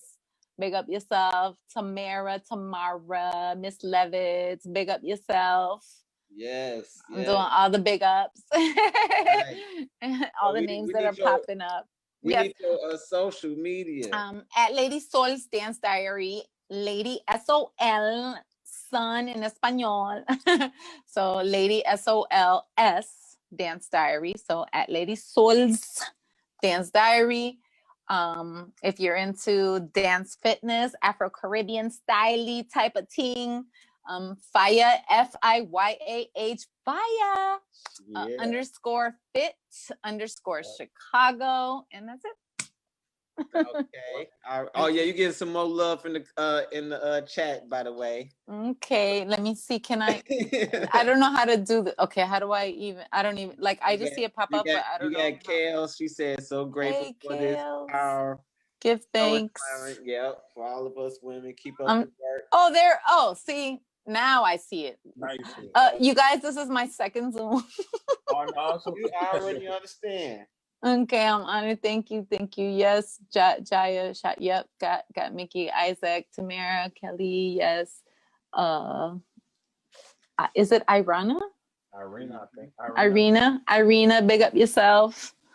All right, I think that's everybody. Yeah, I just wanted to get some of that positive energy, and I just want to say thank you again. If you ever need already know, be right here. We got your back. So we definitely got to turn up and celebrate to some reggae when all of this over. So yeah, reggae spot. Oh yeah, most definitely. You already know. Later we got tequila on Boo Dilla. So we don't turn up. All right. Big facts. Lady, is your cell number still the same? Yes, it is. I'm consistent. That number been forever, yo. That's crazy. Okay, let me tell you the secret to that. I don't have any stalkers because my husband makes sure that I don't. I don't owe nobody no motherfucking money. Number 2. Right. And number 3, I believe in consistency. Right. Yeah, that number been forever, yo. That's crazy. That is crazy. But yeah, we definitely want to thank you again. Like I said, we wanted to give you your flowers while you're here. You know what I mean? We want to Gracias. Muchas gracias. Let everybody know who Lady Soul is, you know. Thank you. Thank you to all of you guys. Thank you, Charlie. I appreciate it. I mean, I really do. You know, at the end of the day, I think really that's what we can do. If we can't do nothing else, right? Like if I can't do this for you, I can't do that for you, just appreciate somebody. Yeah, that's it. That means the world, you know, more than anything, more than gifts, flowers, you know, just saying, thank you. I appreciate you. Yeah. Make sure, later if you can reiterate the January 1st, your monologue and everything. Yes. So I'm dropping that monologue on my birthday, which is January 1st. I've been holding on to it all summer. And that monologue, you know, speaks to my experience in the music industry. And it'll speak for itself. And I hope you catch it. Yeah, so make sure y'all support later. Yeah, please. If you want to, please share. You know, if you're moved to. If you're moved to, yeah. Please go follow her on Instagram as well as Facebook. It's on all social media platforms. Get in tune with her. This shot is for everybody who represents not just the culture, but proudly represents who they are and where they are at the present moment. So yeah, big up yourself. Cheers. Cheers. I'm taking the second shot. Woo! Look, I got good H2O. That's all about this. I don't have to get up early tomorrow. So if anybody else, Charles and Kelly, the CFology. Yep, CFology. We want. Yo. So shouts out to Lady Soul. Shouts out to Behind the Name. Big ups to everybody on here. Shouts out to my manager in Japan right there, Chisei. Much love to you for always helping me and everything. Mickey, we got the president of Creation Japan on here. Just giving a couple shout outs. Yes, please do. You know what I'm saying? But, you know, CFology, it's a camp that we created together this year to keep bringing more people together and giving them the knowledge and the study of Chicago footwork. But that's not where we're going to end it. We're just getting started. We're working on the Asia time zone right now. So we want to give everybody a chance in India and Thailand and Japan and China, all over there. And anybody who wants to stay awake in other time zones to join this camp.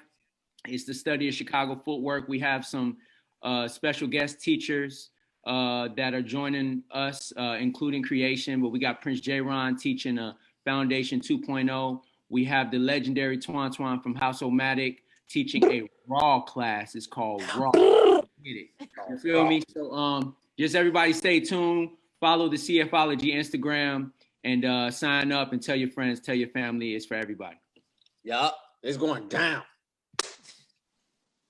So make sure y'all sign up, register. I will also be doing a class too. Little dude forgot that I was doing a class. Come on, G. We all know you create. Mute yourself, bro. Mute yourself, bro. Mute yourself, bro. Mute yourself, bro. You creation and you teaching, boo. How you gonna just forget that I was doing a ghost class? I said creation, G. No, you ain't. No, you gotta specifically say coasting 101. They don't know what's going on. They thinking it's another one. Boot yourself. Tell them, Boo. If y'all ain't learned that, I mean, which nobody really has. So y'all got to get in that class. That's a rare. Yeah, that's a rarity. That's a gem. I'm gonna be in that class. I'm gonna be in that class, taking that class. Yeah. So but no, I'm just kidding. We so yeah, so make sure y'all register if y'all can stay up. If y'all can really stay up, because I think the time zone is for Chicago, it's like super late. Yeah. Right? Well, hopefully you guys are documenting all these classes. Oh yeah. Yeah, because you can figure out how to put them on demand. Facts. Just saying. So anybody else got anything they want to promote before we close out? We good. Yeah, close out. Anybody else? One not there, so we already know about the school. Yeah, we already know about the school.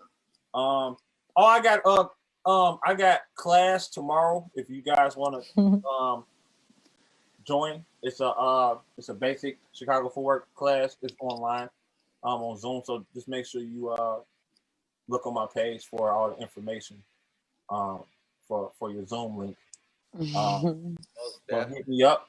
But on another note, is that it, Jay? Yep. Right. Wait. Oh my God.